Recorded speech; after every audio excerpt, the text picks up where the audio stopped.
The moment Chief Morrison told me that personal problems can't interfere with duty while my father lay dying of cancer 3 states away, I knew my 22-year career with the Metropolitan Police Department was about to end in a way he'd never forget. What he didn't know was that I'd already documented his pattern of FMLA violations, built relationships with federal investigators, and prepared to expose the systematic abuse that had destroyed dozens of officers' lives over the past decade. My name is Steve Garrett, 50 years old, and until that Tuesday morning in November, I was senior detective with the Metropolitan Police Department's Major Crimes Division. I'd given the department everything, missed birthdays, anniversaries, holidays, all in service of protecting the community I'd sworn to defend.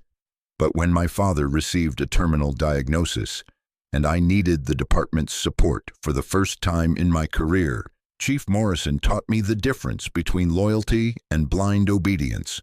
What Chief Morrison couldn't have anticipated was that denying my Family Medical Leave Act request would trigger a federal investigation that would expose years of illegal retaliation, cost the city millions in settlements, and ultimately destroy his own career while vindicating every officer he'd systematically abused. Some lessons are learned too late, and some institutions discover their values only after losing the people who embodied them.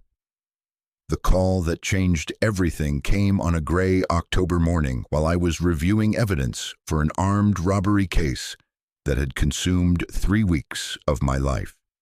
The suspect had hit 4 convenience stores across the city, escalating from simple theft to armed robbery with each incident. I'd been tracking security camera footage, interviewing witnesses, and building what I hoped would be an airtight case when my phone rang with the news I'd been dreading for months. My sister Linda's voice was shaking when she told me what our family had been fearing since Dad's diagnosis 6 months earlier. "Steve, Dad's oncologist says it's time. The treatments aren't working anymore. The cancer has spread to his liver and lungs. They're giving him maybe 6 weeks, possibly less if complications develop. He wants to stop the chemo and spend whatever time he has left at home with family." I closed my eyes and felt something shift inside my chest, like a weight settling into place that would never lift. My father, Detective Lieutenant William Garrett, had been my hero long before I understood what that word meant. He'd served the same department for 31 years, earning commendations for valor, integrity, and dedication that decorated our family room wall like a shrine to public service. The Medal of Valor for disarming a gunman holding hostages in a bank, the Distinguished Service Award for solving a string of murders that had terrorized the East Side for months, letters of appreciation from families whose loved ones he'd found, saved, or simply treated with dignity during the worst moments of their lives.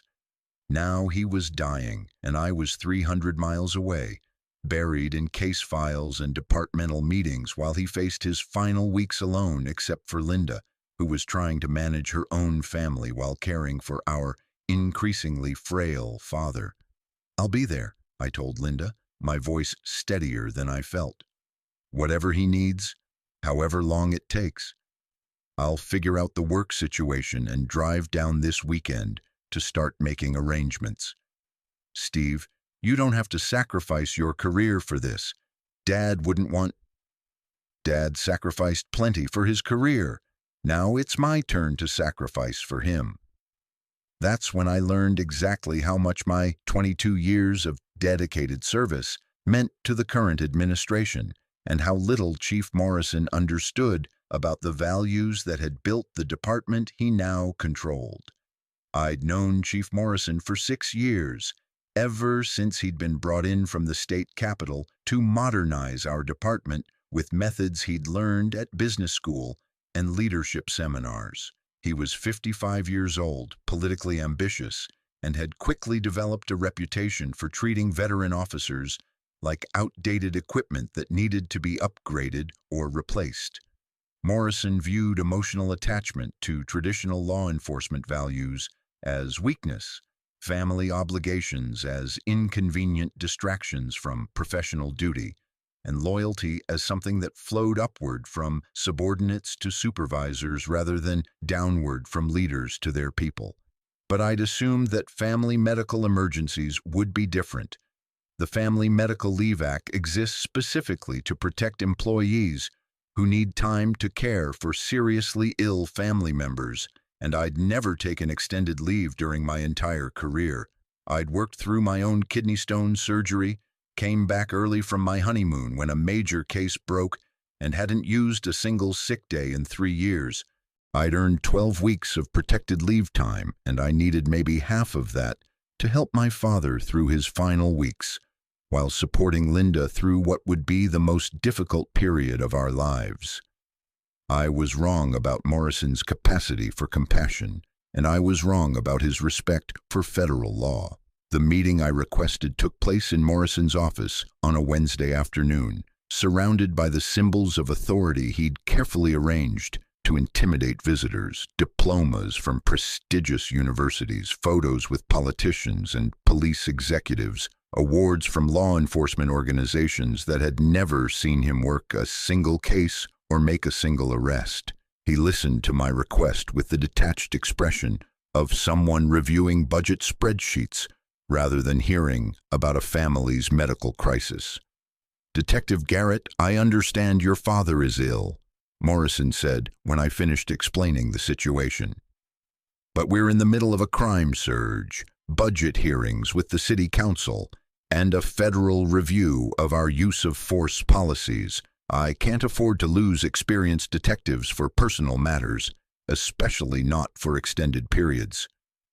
"Chief, this isn't a personal matter. My father is dying of cancer. The oncologist says he has less than 6 weeks left, and I'm his only son. My sister can't handle his medical care, the legal arrangements, and her own family responsibilities without help." Morrison leaned back in his chair, his expression suggesting I was discussing weekend vacation plans rather than my father's terminal illness. "Steve, I appreciate your family situation, but we all have personal challenges. The badge doesn't come off just because life gets difficult. That's the sacrifice we make for public service."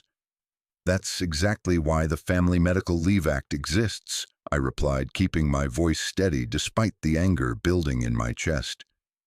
"Federal law guarantees 12 weeks of unpaid leave for family medical emergencies. I'm not asking for a favor or special treatment. I'm requesting my legal rights as an employee." "Legal rights are one thing, Detective. Departmental needs are another. I'm not inclined to approve extended leave during a critical period, regardless of federal guidelines. We have responsibilities to the community that supersede individual circumstances. The casual dismissal of federal law should have been my first warning about Morrison's approach to inconvenient regulations. But I was focused on my father's situation and assumed that reasonable discussion would resolve the issue. "Chief, I've never taken extended leave in 22 years. My case clearance rate is among the highest in the division. I've worked every major holiday for the past 5 years. I'm not asking to abandon my responsibilities. I'm asking for time to help my dying father." Morrison's expression hardened. That's exactly the kind of thinking that prevents this department from operating efficiently. Personal loyalty is admirable, Detective, but professional duty comes first. Always. The words hit me like a physical blow. This man was telling me that watching my father die was less important than processing case files and attending meetings. He was suggesting that 22 years of professional dedication somehow disqualified me from basic human compassion. "So you're denying my FMLA request?" "I'm telling you that extended leave isn't possible during current operational demands. If you have vacation time available, you can take a few days, but 6 weeks is out of the question." I had 3 days of vacation time left, 3 days to say goodbye to the man who'd taught me everything about honor, integrity, and service. That's when I understood that Chief Morrison wasn't just denying my leave request. He was revealing exactly what kind of leader he'd become and what kind of organization he was building. I didn't argue further. I simply nodded, thanked him for his time, and walked out of his office with absolute clarity about what I needed to do next. But first, I wanted to understand if Morrison's callousness toward family medical emergencies was an isolated incident or part of a broader pattern of illegal behavior. What I discovered over the next week was far worse than I'd imagined, and far more systematic than I'd feared. Morrison had been systematically denying or discouraging FMLA requests for 3 years, using various pretexts to avoid complying with federal law that he clearly viewed as an inconvenient limitation on his authority. Officers who persisted in requesting family medical leave found themselves transferred to undesirable assignments, passed over for promotions, or subjected to excessive disciplinary scrutiny for minor infractions that had been overlooked for years. The pattern was clear, consistent, and completely illegal under federal employment law. Detective Maria Santos had been denied leave to care for her mother during chemotherapy treatments, despite providing medical documentation that clearly qualified for FMLA protection. When she appealed the decision through the union grievance process, Morrison transferred her to midnight patrol in the city's most dangerous district, ostensibly for operational needs, but obviously as retaliation for challenging his authority. Officer James Chen requested leave to help his wife through a difficult pregnancy that required bed rest and frequent medical appointments. His request was approved for only 2 weeks instead of the 12 weeks he was legally entitled to, and he was subsequently written up for minor infractions that had been overlooked for years, arriving 3 minutes late to roll call, parking in the wrong spot in the department lot, wearing a uniform shirt that wasn't perfectly pressed. Lieutenant Frank Rodriguez was passed over for promotion to captain after taking FMLA leave to care for his son's traumatic brain injury following a motorcycle accident. Rodriguez had been the clear frontrunner for the position, with superior performance evaluations and the strong support of his colleagues. But Morrison suddenly discovered leadership concerns that hadn't existed before Rodriguez's family medical emergency. The promotion went to a less experienced officer who'd never challenged departmental policies or requested extended leave. The stories were heartbreaking and infuriating, but they were also building into a clear pattern of federal law violations that could be documented and prosecuted. Morrison was using federal leave requests as opportunities to identify and punish officers who prioritized family over unquestioning loyalty to his administration. He'd created a culture where asking for help during life's most difficult moments was treated as betrayal of professional duty, and where exercising federally protected rights was punished through systematic retaliation. But what truly sickened me was learning about Officer Patricia Williams, whose request for FMLA leave to care for her terminally ill daughter had been denied the previous year. Patricia had been forced to choose between her job and her child's final weeks. She'd chosen her daughter and been terminated for unreliable attendance. Her daughter died 3 weeks later, and Patricia lost both her family and her career because Morrison couldn't tolerate human weakness in his vision of professional policing. That's when I decided Morrison's pattern of FMLA violations needed to be exposed and stopped. I spent the weekend researching federal employment law, documenting the pattern of violations I'd discovered, and preparing a comprehensive complaint that would trigger a Department of Labor investigation. I also contacted every officer who'd been affected by Morrison's illegal policies, explaining their rights and offering to support their own complaints against the department. But most importantly, I made the decision that would change everything. I submitted my resignation letter Monday morning, effective immediately. The resignation wasn't strategic or calculated, it was purely personal, My father was dying, and I was going to be with him during his final weeks, regardless of Chief Morrison's opinion about federal leave laws. The job that had defined my adult life suddenly seemed insignificant compared to the opportunity to spend meaningful time with the man who'd raised me to value integrity over convenience. Morrison was in a budget meeting when I submitted my letter to his assistant. I didn't wait for his reaction or explanation. I simply cleaned out my desk, turned in my badge and weapon, and drove home to pack for the 300-mile trip to my father's house. But I also did something else that Monday morning. I filed a comprehensive complaint with the Department of Labor's Wage and Hour Division, documenting Morrison's systematic violations of the Family Medical Leave Act and providing contact information for a dozen other officers who'd been illegally denied family medical leave. The federal investigation began Tuesday afternoon, less than 24 hours after my resignation. The 6 weeks I spent with my father were the most precious and painful of my life. Dad was still himself, sharp, funny, proud of his family and his service, but the cancer was clearly winning. He slept more each day, ate less, and gradually required more help with basic activities. But he was also remarkably peaceful about the process, approaching death with the same steady courage he'd brought to every challenge in his life. "You did the right thing, son," he told me during one of our long afternoon conversations. "Jobs come and go. Family is forever. I might have destroyed my career, Dad. 22 years of service, and I walked away over a leave request. You walked away because your principles mattered more than your paycheck. That's exactly what I tried to teach you." During those weeks, I learned things about my father that decades of Sunday dinners and holiday visits had never revealed. His stories about police work in the 1970s and 1980s, his struggles with department politics, his pride in my career, and his hopes for his grandchildren. I also learned about his regrets, cases that haunted him, colleagues he'd lost, and opportunities he'd missed because duty always came first. "Don't make my mistakes, Steve," he said one evening as we watched the sunset from his back porch. "The badge is important, but it's not everything.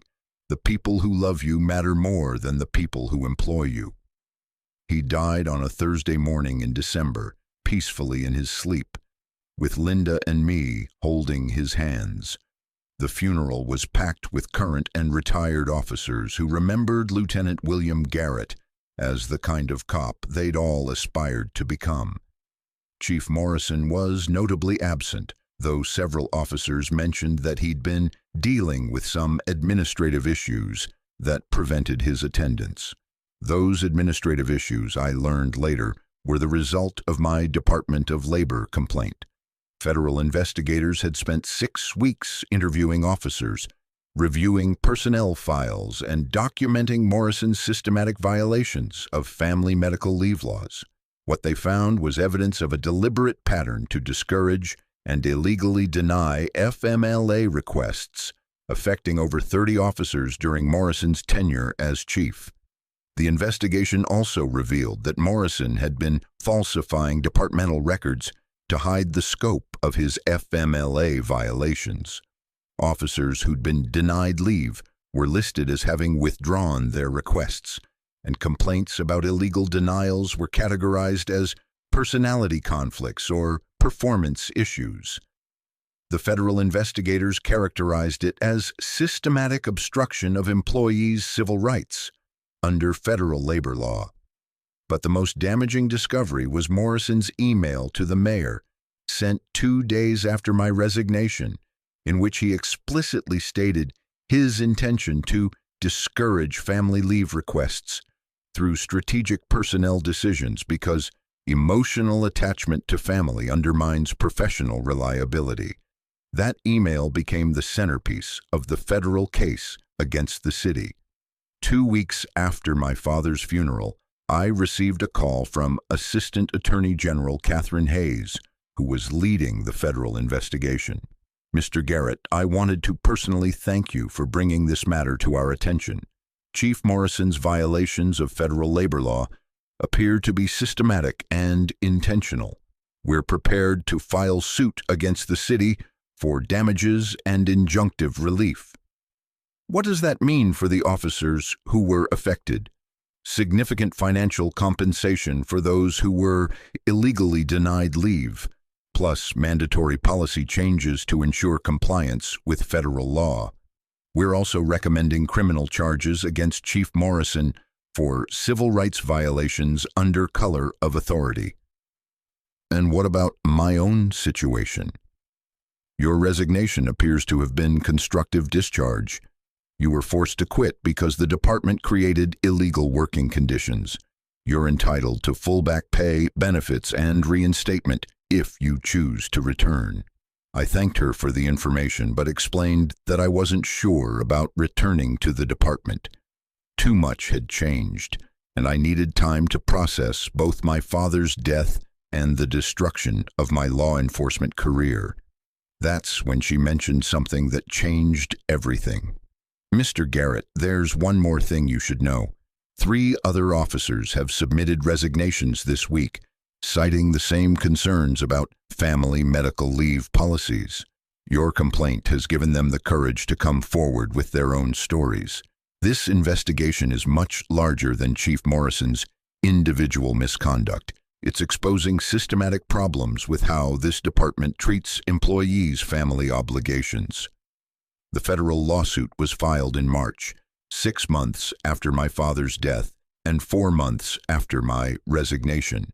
The city settled for $3.7 million, including $400,000 in damages for my constructive discharge, $200,000 each for 6 officers who'd been illegally denied family medical leave, and mandatory policy reforms to ensure future FMLA compliance. Chief Morrison was terminated for cause and faced federal charges for civil rights violations. He eventually pled guilty to lesser charges and received 2 years probation, but his law enforcement career was permanently over. But the most significant outcome was institutional change. The settlement required the department to implement comprehensive FMLA training for all supervisors, establish an independent review process for family medical leave requests, and create an ombudsman position to advocate for officers facing family medical emergencies. During the settlement negotiations, Mayor Jennifer Walsh personally called to apologize for Morrison's conduct and invite me to return to the department under the new policies. Detective Garrett, what happened to you and your father was inexcusable. We've learned that Chief Morrison's approach to family medical leave was not only illegal, but completely contrary to the values this department should represent. Would you consider returning under new leadership? I appreciated the gesture, but too much had changed. My father's death had shifted my priorities in ways that made traditional policing feel like someone else's life. I'd also discovered during my time away that there were other ways to serve the community that didn't require choosing between family and career. Instead of returning to the police department, I used my settlement money to establish the Officer Family Support Foundation, a nonprofit organization that provides legal assistance to law enforcement families dealing with medical emergencies and workplace retaliation. The foundation helps officers navigate FMLA requests, documents violations when they occur, and provides financial support for families facing medical crises. The foundation's first major case involved Detective Maria Santos, who'd been transferred to Midnight Patrol after requesting leave to care for her mother. Morrison's replacement, Chief Rebecca Thompson, not only approved Maria's delayed leave request, but publicly apologized for the department's previous failures and promised that such violations would never happen again. 6 months after establishing the foundation, I received an unexpected letter from Patricia Williams, the officer who'd been fired for taking leave to care for her dying daughter. Mr. Garrett, she wrote, I heard about your foundation and wanted you to know how much it means to officers like me. When my daughter was dying, I felt completely alone. like I had to choose between being a good mother and a good officer. Your foundation proves that we don't have to make that choice anymore. Thank you for fighting a battle that I couldn't fight alone." That letter sits framed on my office wall next to the final photo I took with my father during his last week of life. They represent the same truth Dad tried to teach me throughout his career. The people who love you matter more than the people who employ you, and protecting family isn't betrayal of professional duty. It's the foundation that makes professional service meaningful. Chief Morrison had told me that personal problems can't interfere with duty, but he'd misunderstood both concepts. Personal relationships aren't problems to be managed. They're the reason duty matters, and real leadership doesn't demand choosing between family and career. It creates environments where both can thrive. The Department of Labor investigation revealed that Morrison's FMLA violations had affected 37 officers over 3 years, costing families thousands of dollars in lost wages and irreplaceable time with loved ones during medical crises. His systematic abuse had created a culture where officers were afraid to ask for help when they needed it most, undermining both family stability and professional effectiveness. But the investigation also revealed something else. My resignation had inspired 11 other officers to come forward with their own stories of illegal retaliation. They'd been afraid to complain while Morrison was in power, but my willingness to sacrifice my career for my principles had given them courage to demand their own rights. Change sometimes requires sacrifice, but it also requires someone willing to make the first move when institutional corruption seems too powerful to challenge. I'd never intended to become a whistleblower or reformer. I'd simply wanted to spend time with my dying father. But Morrison's callousness had forced me to choose between enabling his abuse and protecting future families from the same treatment. 3 years after my father's death, the Metropolitan Police Department has one of the most progressive family medical leave policies in the country. Officers regularly take FMLA leave to care for sick relatives without fear of retaliation, and supervisors receive annual training on federal labor law compliance. The culture has shifted from viewing family obligations as professional weakness to recognizing them as sources of strength that make officers more effective in their community service. Chief Thompson invited me to speak at the Police Academy graduation last year, where I told new officers about the importance of maintaining perspective on what really matters in law enforcement careers. "You'll face a lot of pressure to put the job first," I told them, "but the job exists to protect families, not destroy them. If your department ever asks you to choose between professional duty and family loyalty, remember that they're asking you to betray the very values that make police work meaningful." After the ceremony, a young officer approached me with a question that brought everything full circle. "Detective Garrett, what would you tell someone whose supervisor is discouraging them from taking family medical leave?" I'd tell them that their rights are protected by federal law, their family obligations are more important than their supervisor's convenience, and there are people ready to help them fight for both. The Officer Family Support Foundation has helped over 200 law enforcement families navigate medical emergencies without sacrificing their careers or their relationships. We've documented FMLA violations, provided legal assistance, and created a network of support that ensures no officer has to face Morrison's kind of institutional callousness alone. My father died believing that I'd done the right thing by choosing family over career convenience, but he never got to see how that choice eventually changed an entire institution and protected hundreds of other families from the same impossible decision. Chief Morrison learned too late that loyalty can't be demanded. It has to be earned through leadership that values the people it serves. By the time he realized his mistake, the damage was irreversible, and the precedent was set. Family comes first. Duty serves family, and any leader who doesn't understand that difference has no business wearing a badge. Some lessons are learned too late, and some institutions discover their values only after losing the people who embodied them. Chief Morrison represented the former, my father represented the latter, and I was lucky enough to learn the difference while it still mattered.